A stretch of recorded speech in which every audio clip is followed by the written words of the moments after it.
बिस्मिल्लाहिर्रहमानिर्रहीम और अस्सलाम वालेकुम। 26 दिसंबर और पाकिस्तान में जुमेरात की सुबह। आज अभी तक की अहम खबरें और मेरा तजिया। सबसे पहली खबर आपके सामने वाशिंगटन डीसी और रावलपिंडी से रखते हैं। जी हां, आप दुरुस्त सुन रहे हैं। मैं जानबूझकर इसमें इस्लामाबाद का नाम नहीं ले रहा, क्योंकि मामलात अब वाशिंगटन डीसी और रावलपिंडी में सीधे होते हुए नजर आ रहे हैं। वैसे तो हमेशा से ही, कम से कम 1956 से, जब से अयूब खान साहब आए थे, मामलात वाशिंगटन डीसी और रावलपिंडी के दरमियान ही सीधे थे। लेकिन इस बार ये मामलात डिफरेंट तरीके से सीधे हो रहे हैं। किस्सा कुछ इस तरह से है कि चौधरी निजामुद्दीन खासे परेशान हैं, क्योंकि जिन लोगों को वो हैंडल करते हैं उन्होंने अपने कद और अपनी रेंज से ज्यादा बड़े मजाइल चला दिए। चौधरी निजामुद्दीन साहब के लिए काम करने वाले एक वकील, जिनका नाम मियां दाऊद है, और इस्टेब्लिशमेंट के लिए हर गंदा और अच्छा वकालत का काम जो है वो ये दोस्त सर अंजाम देते हैं। याद करें, जब सुप्रीम कोर्ट के अंदर आपके सामने नकवी साहब को फारिग करवाना था सुप्रीम कोर्ट से, तो तब भी इन्होंने ही उनके खिलाफ रेफरेंस फाइल किया था। सुप्रीम कोर्ट के जस्टिस थे मज़ाहिर अली अकबर नकवी साहब। और उसके अलावा जो सबसे बड़ा इनका कारनामा है, जब इमरान खान साहब के ऊपर कातलाना हमला हुआ था, तो यही साहब हैं जिन्होंने उनके ऊपर कातलाना हमला करने वाला शख्स, जो कि जाहिर है नून लीग और पाकिस्तान के चंद जो टॉप के मिलिट्री स्टैब्लिशमेंट के लोग हैं, उनकी मां पर इन वकील साहब ने उनकी पैरवी भी की, उनके साथ बैठ के प्रेस कॉन्फ्रेंसेस की, और बड़ी ही ऑफेंसिव और बड़ी ही धमकी अमेज और बड़ी ही गैर शाइस्ता कह लें, गैर इखलाकी कह लें, किस्म की प्रेस कॉन्फ्रेंसेस में ये मुब्तला रहे। अब ये गिजे हुए थे, यहां पर ये वर्ड माजरत पंजाबी का ही सही जचेगा, तो ये गिजे हुए थे यहां के, क्योंकि यहां मुकम्मल सरपरस्ती थी चौधरी निजामुद्दीन की। लेकिन फिर इन्होंने क्या कर डाला कि इन्होंने कल रिचर्ड ग्रैनल के करीबी साथियों को कत्ल की धमकी दे दी।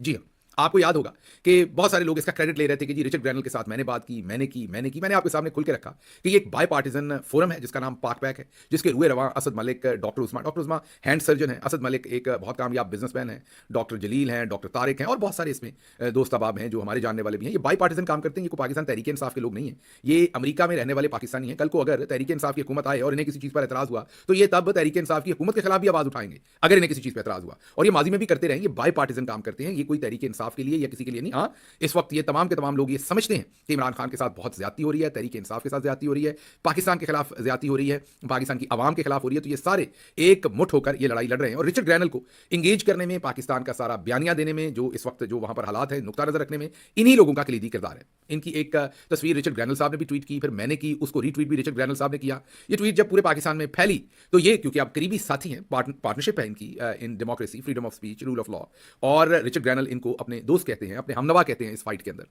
अब मेरा ख्याल है कि ये जो मियां दाऊद साहब थे, इन्हें पता नहीं था कि ये जो मजाइल फेंकने लगे हैं देसी साख्ता, इसकी रेपरकशंस क्या होंगी। इन्होंने सीधा ही कत्ल की एक ऐसा शेर लिखा, जिसका मतलब ये था, मैं आपके सामने वो शेर भी रख देते हैं, लेकिन उसका जाहिर है रिचर्ड ग्रैनल ने तो उसे इंग्लिश में ट्रांसलेट करना है, तो उनके सामने जो आना है उन्होंने उसी के ऊपर बात करनी।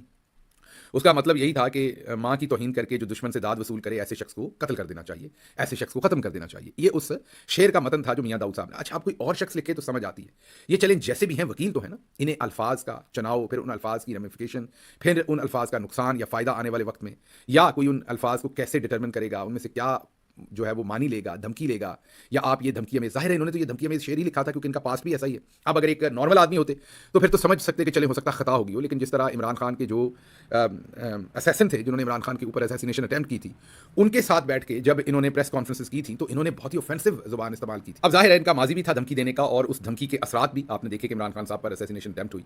तो अब रिचर्ड ग्रैनल ने, जो अमेरिका में पाकिस्तान के एम्बेसडर हैं, अब उनसे जवाब मांगा है सीधा कि आप जवाब दीजिए कि अमेरिकियों को कत्ल करने की यह धमकी क्यों दी जा रही है। जाहिर है उनके ये करीबी साथी हैं, पार्टनरशिप है डेमोक्रेसी के लिए, फ्रीडम ऑफ स्पीच के लिए, और ये लोग रिचर्ड ग्रैनल के लिए, या सदर ट्रंप की एडमिनिस्ट्रेशन के लिए, या ओवरऑल भी अमेरिका के लिए बड़े इंपॉर्टेंट पाकिस्तानी हैं, बहुत कामयाब शानदार जिंदगी गुजार रहे हैं यहाँ पर, और बहुत कंट्रीब्यूट कर रहे हैं सोसाइटी के अंदर। तो अब उन्होंने सीधा जवाब मांगा है कि इन लोगों को कत्ल की धमकी आप किस सिलसिले में दे रहे हैं। इसके ऊपर उन्होंने कहा कि पाकिस्तानी जो एम्बेसडर वाशिंगटन डीसी में है, उन्हें जवाबदेह होना पड़ेगा और उन्हें जवाब देना चाहिए। ये अब रिचर्ड ग्रैनल ने, तो मुसीबत में, मसले में फंसते हुए हमें नजर आ रहे हैं चौधरी निजामुद्दीन यहाँ पर, और मुसीबत जो है वो गहरी होती जा रही है, वो कम नहीं हो रही, बल्कि with the passage of time वो गहरी होती हुई जो है वो हमें नजर आ रही है। अच्छा, दूसरी जो है इससे भी बड़ी एक मुसीबत और बन गई, दूसरी मुसीबत इससे भी बड़ी खड़ी हो गई, और उसमें चौधरी निजामुद्दीन साहब का तो जो नुकसान होना था हुआ। उन्होंने जिनसे मदद लेने की कोशिश की, उनका तो खाना ही तबाह कर दिया। मतलब कि हम शहरी रहमान साहब की बात कर रहे हैं। चौधरी निजामुद्दीन साहब के पास ज़्यादातर अमूमी तौर पर वाजबी पढ़े लिखे लोग होते हैं, जाहिल लोग, कम पढ़े लिखे लोग, या फिर पढ़े लिखे ऐसे लोग जो अपना ज़मीर आसानी से फरोश करते हैं, या फिर जिनको आप कौमी सलामती का मंजन आसानी से बेच सकें, हमारे जैसे बेवकूफ़, उनको चौधरी निजामुद्दीन गाए बगाए उनसे अपना काम लेने की कोशिश करते हैं। लेकिन हमारे जैसे जब उनको समझ आ जाए तो वो तो अपने आप को पुल आउट करते हैं, लेकिन जिन लोगों के फाइनेंशियल इंटरेस्ट होते हैं वो अपने आप को पुल आउट नहीं कर पाते। अब चौधरी निजामुद्दीन साहब ने ये जो रिचर्ड ग्रैनल वाला मामला था, इस पर मदद मांगी, एक मीटिंग हुई। हमारी इन्फॉर्मेशन ये है कि एक अपारा में मीटिंग हुई, वहाँ पर चीदा चीदा लोगों को बुलाया गया, और उनकी ड्यूटी लगाई गई कि आपने अब टेलीविजन पर स्पेशली ऐसे लोगों को बुलाया गया, ये मदद मांगी गई जो सफारती कामों से जानते हैं, डिप्लोमेसी को जानते हैं, अंग्रेजी बोल लेते हैं, पढ़े लिखे हैं, डिप्लोमेटिक हलकों में उनका असर रसूख है, उन लोगों से मदद मांगी गई और उन्होंने कहा कि टेलीविजन पर जाकर ये रिचर्ड ग्रैनल के मामले को थोड़ा सा हैंडल करें, क्योंकि ये तो जो भी करने जाता है, ख्वाजा आसिफ हो या कोई और, ये तो खराब हो जाता है। और मियाँ दाऊद की ट्वीट के बाद तो काम और भी खराब हो गए। तो फिर रात गए, बहुत लेट रात गए, ARY की जिम्मेदारी लगाई गई कि आप शहरी रहमान साहबा को लीजिए। जी हाँ, ये चौधरी निजामुद्दीन साहब की ख्वाहिश पर शहरी रहमान साहबा ARY पर गई और उनका एक इंटरव्यू, फरमाइशी इंटरव्यू था चौधरी निजामुद्दीन साहब की तरफ से। उनको भी नहीं पता होगा कि आप शहरी रहमान भी फंस जाएगी इस इंटरव्यू के बाद और हम भी फंस जाएंगे, सर मंडाते ही औले पड़े। ये जरा सुन लीजिए शहरी रहमान साहबा ने क्या कहा और फिर हम आपको बताते हैं उनके साथ हुआ क्या है। ये एक कोई जाती एजेंडा है। मैं तो सिर्फ हैरान हूँ कि इन्होंने इतनी बात कर दी और इतनी अपॉइंटमेंट भी नहीं हुआ। मैं समझूंगी बहुत ही बिल्कुल गैर मामूली बात है। ये कोई इनका जाती भी मुहिम है, जाहिर लगता तो यही है। अगर ये जाती होता तो ये एक जात तक महदूद रहता ना। हम जिस बंदे की बात कर रहे होते तो 500 ट्वीटें कर दी हैं, लेकिन 40 और लोगों ने भी ट्वीटें कर दी हैं, तो ये तो 40 जात हो गई, एक जात तो नहीं रही फिर। सुन लिया आपने। अब इस इंटरव्यू में शहरी रहमान साहबा ने क्विकली बता देता हूं 3 बातें कही। एक, रिचर्ड ग्रैनल अपने ओहदे और साफ लफ्जों में अपनी औकात से बढ़ के बात कर रहे हैं, वो अपने मैंडेट से बढ़ के बात कर रहे हैं, वो जो उनका प्रोफेशनल जो उनकी बनती है स्पेस उससे निकल के बात कर रहे हैं। आम लफ्जों में मैंने जैसे कहा कि अपनी औकात से बढ़ के काम कर रहे हैं। ये उन्होंने नहीं कहे, अल्फाज नहीं इस्तेमाल किए, ये मैं आपको बताने के लिए कह रहा हूं कि ये शहरी रहमान साहब ने कहा कि उन्होंने तो अभी हेल्प भी नहीं लिया, उनके पास तो अभी कोई पोर्टफोलियो भी नहीं है, ऐसी बातें की नहीं जाती, वो क्यों कर रहे हैं, वो अपने आप से बहुत बढ़ के बातें कर रहे हैं, हमने ऐसा नहीं होते देखा और ये ट्रंप एडमिनिस्ट्रेशन की पूरी पॉलिसी नहीं होगी जो ये कह रहे हैं। तो उन्होंने बेसिकली चौधरी निजामुद्दीन साहब ने छोड़ा था शहरी रहमान साहबा को टेलीविजन पर फरमाइशी तौर पर रिचर्ड ग्रैनल को डिस्क्रेडिट करने में। अब ये सोशल मीडिया से जो इनको नफरत है ना पाकिस्तान के अशराफिया को, ये सब जो सारी अशराफिया है, ये इस हमाम में सब के सब माल पानी खाते हैं। और ये जो इनको नफरत है ना सोशल मीडिया से, उसकी वजह यही। अब एक बच्चा है, हमजा नाम है, दुनिया की एक बड़ी मोतबर यूनिवर्सिटी के अंदर वो PhD कर रहा है और PhD भी NGOs और उनका पॉलिटिकल जो इंटरेक्शन है उसके ऊपर है। उसके पास काफी सारा डाटा था। उसने फौरन एक ट्वीट किया और दिखाया कि यही शहरी रहमान साहबा एक तरफ पीपल्स पार्टी की अहम रुकन है, दूसरी तरफ जिन्ना इंस्टीट्यूट की बोर्ड ऑफ गवर्नर्स की जो NGO है उसकी ये प्रेसिडेंट है, चेयरपर्सन है, और उसको मिला है $5 लाख अमेरिकी। जी हाँ, दुरुस्त सुन रहे हैं आप। ये एक किस्त है, ये कोई एक डॉक्यूमेंट है जो सामने आया, पता नहीं कितने पैसे कहां से आए हैं। ये इमदाद के सिलसिले में, और इनका काम क्या है, जमहूरियत की सरबुलंदी पाकिस्तान में। ये जो जना इंस्टीट्यूट है ना, ये दुकानें खोली हुई हैं इन सब ने, इनके काम और है, दुकान कहीं और है। हम जैसे ने इसीलिए नहीं बातें कि हम सियासत में गए, जो हमारी अपनी दुकान थी वो भी बंद करके गए और सियासत में पूरे दिल से काम किया और उससे निकले तो कोई दुकान नहीं खोली। आपको कहीं से नहीं पता चलेगा कोई NGO खोली हुई थी और वहां माल पानी ले रहे थे हम। तो भारत, अब शहरी रहमान साहबा जो है उनके बारे में हमजा साहब ने एक ट्वीट कर दिया और ट्वीट ये किया कि जी ये इन्होंने NGO बनाई हुई है जना इंस्टीट्यूट, कह रही है जमहूरियत की सरबुलंदी के लिए और खुद ये शामिल है इलेक्शन लूटने में और इस जाली झूठी रजीम में, और अब रिचर्ड ग्रैनल पर भी हमलावर है। फिर क्या था, रिचर्ड ग्रैनल साहब ने उसके ऊपर भी ट्वीट दागा और उन्होंने कहा कि IMF और USAID का ये जो पैसा है इसको बंद किया जाएगा। साथ उन्होंने लिखा कि शहरी रहमान एक्सपोज्ड। तो आप ये सेफली कह सकते हैं कि शहरी बीबी की जो पूरी कायनात थी, एक तो कायनात थी ना वो वाली कायनात जिसका मरियम साहबा ने एक वीडियो में ऑडियो लीक हुई थी तो जिक्र किया था कि कायनात वो टोकरी जो अजरबैजान से आई थी वो नुसरत जावेद साहब को भेजनी है। तो एक तो वो नुसरत जावेद है ना जो कायनात की टोकरी के अंदर बैठे हुए हैं, उन नुसरत जावेद साहब की बात नहीं कर रहा, यहाँ शहरी रहमान साहबा की बात कर रहा हूँ जो नुसरत जावेद साहब की भी बहुत अच्छी दोस्त हैं।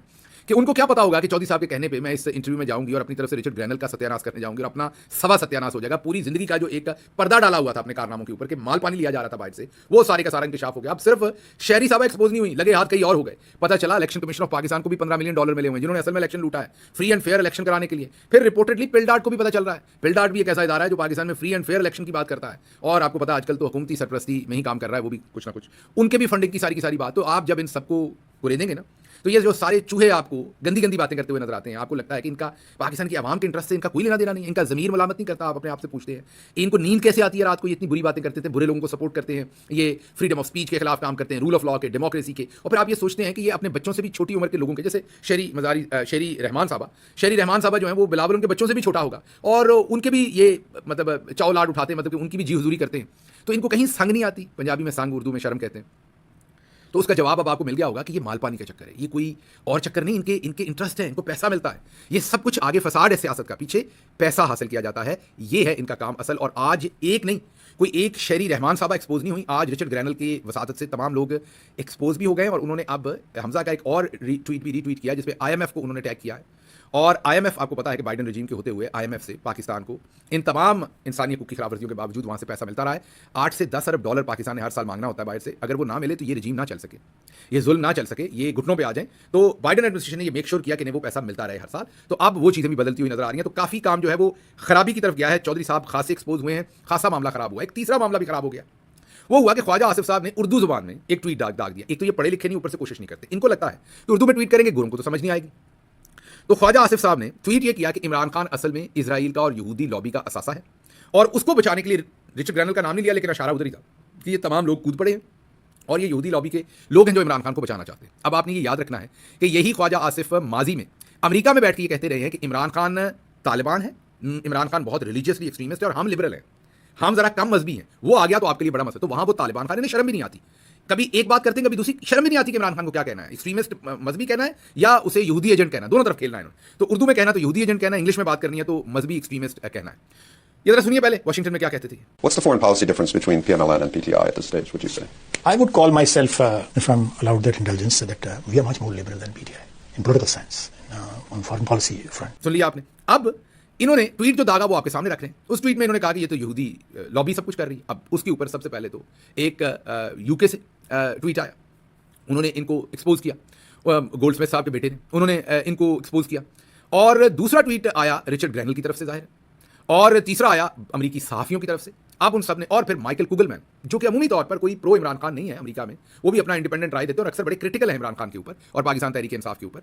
उन्होंने भी कहा कि ये तो मजहबी किस्म का मामला, इसको टच दिए जा रहे हैं सियासी मामले को, तो उन्होंने भी दबा के बेइज्जती कर दी। अब ये एक और चीज़, मतलब चौधरी निजामुद्दीन साहब के लिए बहुत बुरा दिन था। उनका जो वकील यहाँ पर लोगों को डराने के लिए पाकिस्तान में वो इस्तेमाल करते हैं, उसने कत्ल की धमकी दे दी, वो पकड़ा गया।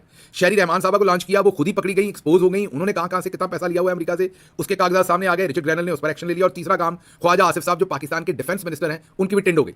तो अब ये चौधरी साहब के साथ मामला जो हैं, ये पिछले 24 घंटे के अंदर ये काम चलता रहेगा। ये 20 तारीख तक आप देखेंगे, ये मुझे लगता है कि ये खुद ही कहीं भाग जाएंगे जो इनके साथ हो रहा है। वो साबिर शाकिर साहब ने सही कहा है कि इनकी मोरों में डंडे पड़ रहे हैं, मतलब कि कंधों पे डंडे पड़ रहे हैं, और हर घंटे बाद नया डंडा पड़ जाता है और इन्हें समझ नहीं आता और ये आवाज भी नहीं निकाल सकते, ये सी भी नहीं कर सकते। आपको याद है ना, वो एसर इकबाल साहब ने एक रोहित खन्ना को ट्वीट किया था, उसमें भी कहा था ऑनरेबल रोहित खन्ना साहब, और वो उन्होंने एक कांग्रेसमैन को जवाब दिया था। तो ये तो इनकी गुलामी का, ज़हनी पस्ती का हाल है कि पाकिस्तान में लोगों को गाली देके बोलते हैं। मैं ये नहीं कह रहा कि ऑनरेबल कांग्रेसमैन कहना बुरी बात है, लेकिन पाकिस्तान में भी तो लोगों के साथ इज्जत एहतराम से बात करें, या तो गाली देके बोलते हैं और बाहर ये लेट जाते हैं। अच्छा, अगली खबर आपके सामने रखनी है, वो ये है कि मिलिट्री कोर्ट्स के लोगों के फैसले तो नहीं आए।